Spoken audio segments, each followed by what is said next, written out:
আসসালামু আলাইকুম রহমতুল্লাহি ওয়াবারাকাতুহু। সম্মানিত দর্শক, জুলাই আগস্ট বিপ্লবের পর জনাব ওয়াকারুজ্জামান আমাদের সম্মানিত সেনাপ্রধান, ওনাকে নিয়ে আমি বেশ কয়েকটি ভিডিও করেছি। প্রায় সব ভিডিওগুলোই ওনার যে ইতিবাচক যে দিকগুলো রয়েছে এবং ওনার প্রতি একটা আশাবাদ ব্যক্ত করে, যাতে করে তিনি তার কর্মে প্রেরণা পান, উৎসাহ পান, উদ্দীপনা পান, সেভাবেই আসলে আমি আমার বক্তব্য উপস্থাপন করার চেষ্টা করেছি। আর আজকের ভিডিওতেও একই অবস্থা। যারা জনাব ওয়াকারুজ্জামানকে পছন্দ করতে চান না, যারা ধ্বংস করতে চান, বা যারা চান যে জনাব ওয়াকারুজ্জামানের উপর একেবারে আল্লাহর গজব পড়ুক, বজ্রপাত পড়ুক, চূর্ণ বিচূর্ণ হয়ে তিনি একেবারে বজ্রপাতে পুড়ে জ্বলে অঙ্গার হয়ে, মানে কয়লা হয়ে যান, তারাও এই অভিশাপের পূর্বে যদি সময় থাকে আমার এই ভিডিওটি দেখুন। আর যারা দেশমাতৃকার প্রতি কৃতজ্ঞ থাকতে চান, পজিটিভ চিন্তা করতে চান এবং প্রকৃত এবং বাস্তব অবস্থা অনুধাবন করতে চান, তারাও আমি অনুরোধ করব এই ভিডিওটা দেখার জন্য। ওয়াকার সম্পর্কে কোনো কিছু বলার আগে প্রথমত আমি আমার নিজের অবস্থান সম্পর্কে বলে দেই। আওয়ামী লীগ জমানাতে, ধরুন সেই 2014 থেকে নয়, 2012 থেকে আমার জীবনটা রীতিমতো দুর্বিষহ হয়ে পড়েছিল। যতদিন সংসদ সদস্য ছিলাম, জেলা সদরে, উপজেলা সদরে, তারপর বিভাগীয় শহর বরিশালে এবং ঢাকার এই মহানগরীতে আওয়ামী লীগের যে সকল মাসলম্যান ছিলেন, শক্তিধর লোক ছিলেন, আন্ডারওয়ার্ল্ডের ডন ছিলেন এবং যারা গুম, খুন, হত্যা এই কর্মকাণ্ড করতেন, তাদের আতঙ্কে আমি আসলে নির্ঘুম দিন কাটাতাম। যখন আমি জেলে গেলাম সালমান এফ রহমানের সঙ্গে দৃশ্যত একটি বিরোধের সূত্র ধরে, কিন্তু বাস্তবতা হলো যে এখানে সালমান এফ রহমান সাহেবের বিষয় ছিল না, পুরো রাষ্ট্রশক্তি প্রধানমন্ত্রীর অনুমোদন নিয়ে তখন জেলখানাতে আমাকে ঢোকানোর মধ্যে তাদের একটা বীরত্ব ছিল এবং সেই জেলখানাতে গিয়ে আমি যাদের সঙ্গে থেকেছি এবং যে 50টি দিন দুর্বিষহ জীবন যাপন করেছি, সেটি নিয়ে আমি পরবর্তীতে জেল থেকে বের হয়ে যখন ধারাবাহিকভাবে লেখা শুরু করলাম, প্রথম দিকে একেবারে সাড়া পড়ে গেল, তছনছ হয়ে যাচ্ছিল অনেক কিছু। জেলের ভেতরকার বাহিরকার অনেক গুরুত্বপূর্ণ খবর জনসম্মুখে চলে আসছিল।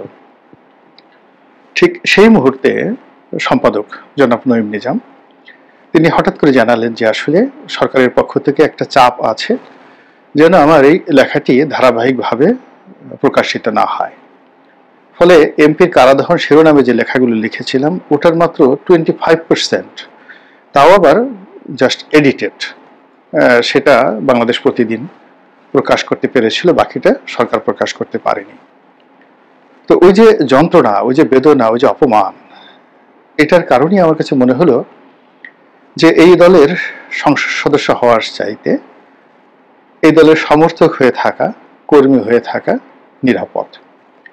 ফলে 2014 থেকে 2018 পর্যন্ত আমি একেবারে একটা সাধারণ জীবনযাপন করেছি। খুব কম সংখ্যক টেলিভিশন টকশোতে অংশগ্রহণ করেছি, লেখালেখিও একেবারে সীমিত ছিল, শুধু বাংলাদেশ প্রতিদিনে লিখতাম, তাও খুব সতর্ক সহকারে যেন আওয়ামী লীগের ক্রোধের শিকার না হই। কিন্তু আমার মনের মধ্যে একটা ভয় ছিল, আতঙ্ক ছিল।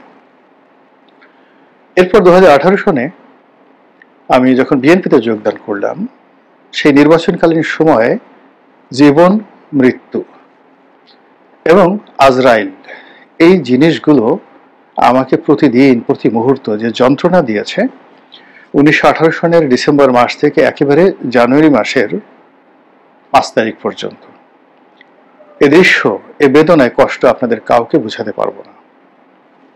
তারপর সেই 2019 সন থেকে একেবারে শেখ হাসিনার দিল্লি যাওয়া পর্যন্ত আমার জীবন, ব্যবসা বাণিজ্য তছনছ হয়ে গিয়েছিল এবং এখনো পর্যন্ত আমি ঠিক আমার যে স্বাভাবিক জীবন, এটাতে এখনো পর্যন্ত ফিরে আসতে পারিনি। ব্যবসা বাণিজ্য এমনভাবে বন্ধ হয়ে গেছে যে নতুন করে একটা ব্যবসা শুরু করব, ওই কর্মশক্তি নেই। আবার যাকে বলা হয় রাজনীতি করব, যে আতঙ্ক আমার মধ্যে তৈরি হয়েছে আওয়ামী লীগের থেকে বা আওয়ামী লীগের পরে বিএনপিতে গিয়ে আবার মাঠে ময়দানে গিয়ে রাজনীতি করব, সে সাহস শক্তিটুকু আমার মধ্যে অবশিষ্ট নেই। তো যখন জীবনের একেবারে সমস্ত আশা ভরসা ছেড়ে দিয়েছিলাম 2024 সনের আগস্ট মাসের 1-2 তারিখে, এবং যখন মনে হতো যে এই মুহূর্তে আমার মৃত্যু হওয়াটাই শ্রেয়, অনেকগুলো মামলা, অনেকগুলো মোকদ্দমা, তারপরে অনেকগুলো অনিশ্চয়তা, রাতে বাসায় ফেরা, সব মিলিয়ে আসলে জীবনে বেঁচে থাকতে গিয়ে সবসময় মৃত্যু চিন্তা, মৃত্যুর আতঙ্ক, মৃত্যু চিন্তা ভালো, কিন্তু মৃত্যুর যে আতঙ্ক, এটা একটা মানুষকে যে কতটা নিচে নামিয়ে নিয়ে আসে তা আমার দেখার সুযোগ হয়েছিল। ফলে যখন জুলাই আগস্ট বিপ্লব হলো, তখন প্রথমত এই বিপ্লবী যারা, ইচ অ্যান্ড এভরিবডি, তাদের প্রতি আমি কৃতজ্ঞতা অনুভব করলাম এবং এখন পর্যন্ত কৃতজ্ঞ আছি, এবং যতদিন জীবিত থাকবো কিয়ামত পর্যন্ত তাদের প্রতি কৃতজ্ঞ থাকব। একই কারণে জেনারেল ওয়াকারুজ্জামানের প্রতিও আমি কৃতজ্ঞ যে ওই সময়টাতে সেনাবাহিনীর ভূমিকা, তার নেতৃত্বে তিনি যদি এগিয়ে না আসতেন, তিনি যদি ঝুঁকি না নিতেন, অথবা তিনি যদি শেখ হাসিনার পক্ষ অবলম্বন করতেন, ইতিহাস সম্পূর্ণ ভিন্ন হতো।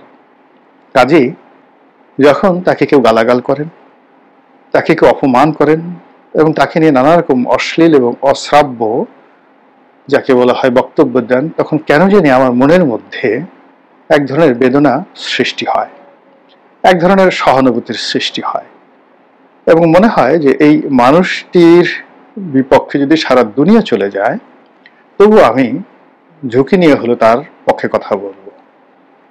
এটাই হলো আমার ব্যক্তিগত চরিত্র। এই ভদ্রলোকের সঙ্গে আমার কোনো সম্পর্ক নেই, কোনোদিন দেখা হয়নি, কোনোদিন পরিচয় হয়নি, এমনকি উনি সেনাপ্রধান হওয়ার আগে আমি ওনার নামটি পর্যন্ত কখনো শুনিনি। এই হলো বাস্তবতা। এখন হিসাব করে দেখা যাচ্ছে যে উনি 13তম বিএমএ লং কোর্সে যে অংশগ্রহণ করেছিলেন, ওটা সেই আমার প্রায় সমসাময়িক সময়, সম্ভবত উনি 1983 সনে অথবা 1984 সনের প্রথম দিকে সেই বিএমএর যে লং কোর্সটা, 13তম বিএমএ লং কোর্স, ওটাতে তিনি ঢুকেছিলেন। তো সেই দিক থেকে বয়সের বা সমসাময়িকতার কারণে তার প্রতি একটা আপত্ত শ্রদ্ধা, ভালোবাসা এবং নির্ভরতার থেকেই মূলত এই ভিডিওটি করা। এখানে শিরোনামে যে শব্দটি ব্যবহার করেছি, ইয়া ওয়াকার, ইয়া ওয়াকার শব্দ অর্থ যে প্রিয় ওয়াকার বা হে ওয়াকার, আপনি শুনুন, please be kind to look at me, please be kind to listen me, এটা হলো অর্থ ইয়া ওয়াকার আরবিতে। আবার দ্বিতীয় অংশে আমি ওয়াকার ব্যবহার করেছি। ওয়া আরবিতে একটা কনজাংশন, ইংরেজিতে কনজাংশন মানে এবং, মানে জনাব ওয়াকার দুইবার করে আমি এখন উচ্চারণ করেছি পরপর, হে ওয়াকার, হে ওয়াকার, বা ওয়াকার এবং ওয়াকার, আপনি শুনুন, আমার কথা শুনুন, প্লিজ বেকার হবেন না।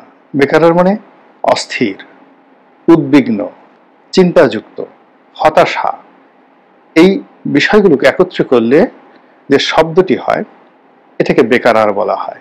হিন্দিতে অসাধারণ সুন্দর একটা গান রয়েছে রাজ কাপুরের। তো মানুষ যখন প্রেমে পড়ে, কোনো কিছুর প্রেমে পড়ে, তখন সে বেকারার হয়ে যায়। আবার মানুষ যখন প্রচন্ড আতঙ্কের মধ্যে থাকে এবং চারিদিকে সব কিছু যখন তার নিয়ন্ত্রণের বাইরে চলে যায়, তখনও কিন্তু মানুষ বেকারার হয়ে পড়ে। তো সেই দিক থেকে এখন বাংলাদেশের যে সার্বিক পরিস্থিতি, এতে করে জনাব ওয়াকার যদি বেকারার হয়ে পড়েন, বিশ্বাস করেন, আপনি এবং আমি যারা গালাগাল করছি তাকে, ওয়াকার সাহেব হয়তো থাকবেন না, তার সঙ্গী সাথীরা হয়তো থাকবেন না, হয়তো পদে থাকবেন না, হয়তো দুনিয়াতেই থাকবেন না, হোয়াটএভার মেবি, কিন্তু আপনার আমার পিঠের চামড়া থাকবে না। আমি আবার বলছি, আমি এই বাংলাদেশের ইতিহাস নিয়ে বহুদিন ধরে যতটুকু পড়াশোনা করেছি, সেই পড়াশোনার মধ্যে দেখেছি যে আমাদের সমাজের কিছু মানুষ আমরা সবসময় বিশৃঙ্খল পরিবেশে মাস স্বীকার করার চেষ্টা করেছি। কেবলমাত্র নিজের পছন্দ অপছন্দ, নিজের ক্রোধ, নিজের লোভ, নিজের লালসা কিংবা কোনো কারণ নেই, এমনি আমার অভ্যাস হলো মানুষের নেতিবাচক বিষয়গুলো বলার। এই অভ্যাস থেকে আমরা এই সমাজে এমন রাজনৈতিক বিশৃঙ্খলা তৈরি করে ফেলেছি। হাজার বছর ইতিহাসে বহুবার যখন এই বাঙালি জাতি পরস্পরের সাথে যুদ্ধ করেছে, এমনও ঘটনা ঘটেছে ঠিক আয়ামে জাহিলিয়াতের মতো 100 বছর কন্টিনিউয়াসলি বিরতিহীনভাবে এই বাঙালি পরস্পরের সাথে যুদ্ধ করেছে। এবং সেটা কেবলমাত্র আজকের এই গাঙ্গেয় বদ্বীপ বাংলা নয়, বাংলা, বিহার, উড়িষ্যা। বোঝার চেষ্টা করুন, 100 বছর মানে 3টি জেনারেশন যুদ্ধ করেছে এবং রাজ্যহীন, রাজাহীন অবস্থায় পুরো জাতি বেকারার ছিল। এবং শশাঙ্কের মৃত্যুর পর, সম্রাট শশাঙ্কের মৃত্যুর পর যে 100 বছর সময় আমরা অতিবাহিত করেছি, যেটি পাল সম্রাট গোপালের ক্ষমতা গ্রহণের পরে স্থিতি বলে আখ্যায়িত করলো সেটা প্রধানকে সৃষ্টি হলো, তখন আমরা এই বাংলার কেউ ভালো ছিলাম না, কারো কোনো জাতীয় পরিচয় ছিল না এবং আমরা কোথাও পালাতেও পারতাম না। আপনি দেখুন, গত 1 বছর আমাদের পাসপোর্টের মান যেভাবে নেমে গেছে, বিশ্বের কোনো দেশ আমাদেরকে এখন ভিসা দিতে স্বস্তি অনুভব করছে না, নেহায়েত বাধ্য না হলে ভিসা দিচ্ছে না। এবং সাধারণ মানুষ যারা আছে তাদেরকে ঢুকতেই দিচ্ছে না, ভিসা নেওয়ার পরেও এয়ারপোর্ট দিয়ে ঢুকতে দিচ্ছে না। তাই বিশ্বাস করুন যে কিভাবে আমরা বেকার হয়ে যাচ্ছি। যারা ব্যবসা বাণিজ্য করেন বা যাদের কিছু টাকা পয়সা ব্যাংকে আছে, তারা লেনদেন করতে গিয়ে কি পরিমাণ ঝামেলার মধ্যে পড়ছেন আপনারা বুঝতে পারছেন। যারা সরকারি কর্মকর্তা কর্মচারী আছেন, নিজেদের বেতন ভাতা, চাকরির ভবিষ্যৎ এবং বর্তমান অবস্থায় নিয়ে কি পরিমাণ বেকার অবস্থার মধ্যে আছেন একবার একটু চিন্তা করেন। অথচ এটা কিন্তু হওয়ার কথা ছিল না, কিন্তু সেই জিনিসটা কিন্তু আমাদের হয়ে গেছে। তো এই যে এখন আমরা যেভাবে ডক্টর ইউনূসকে গালাগাল করছি, শেখ হাসিনাকে গালাগাল করছি, তারেক জিয়াকে গালাগাল করছি, মির্জা ফখরুলকে গালাগাল করছি, সালাউদ্দিন সাহেব থেকে শুরু করে জামাতের আমিরকে গালাগাল করছি, মানে আমাদের কোনো বাপ মা নেই।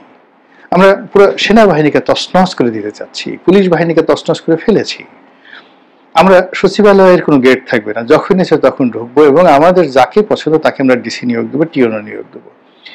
এই যে মন এবং মানসিকতা, এই মন মানসিকতা থেকে আমরা অনেকে সেনাবাহিনীর জরুরি অবস্থা চাচ্ছি, মার্শাল ল চাচ্ছি, অনেকে ওয়াকারকে উচ্ছেদ করতে চাচ্ছি, আরো অনেক কিছু।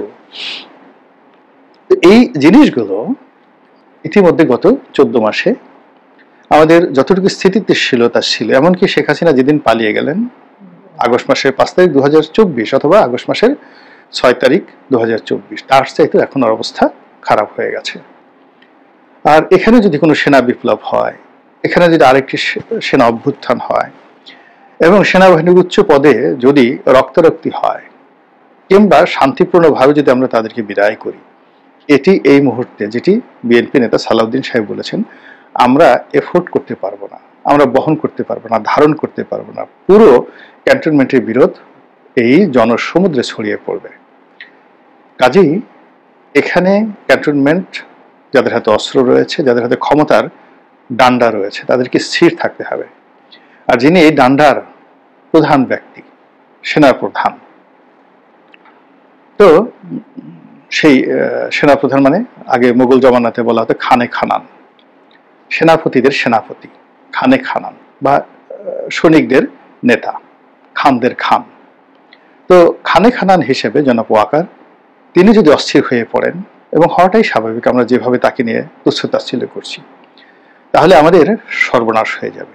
কাজেই আমি মনে করব যে জনাব ওয়াকার, তার যারা বন্ধু বান্ধব আছেন, পরিবারের লোকজন আছেন, তারা সবাই মিলে এই মানুষটির পাশে দাঁড়ান, তাকে স্থির হয়ে দাঁড়াতে সহযোগিতা করেন, তাকে কথা বলতে সহযোগিতা করেন, সিদ্ধান্ত নিতে সহযোগিতা করেন এবং সাহস এবং দৃঢ়তা দেখাতে সহযোগিতা করেন।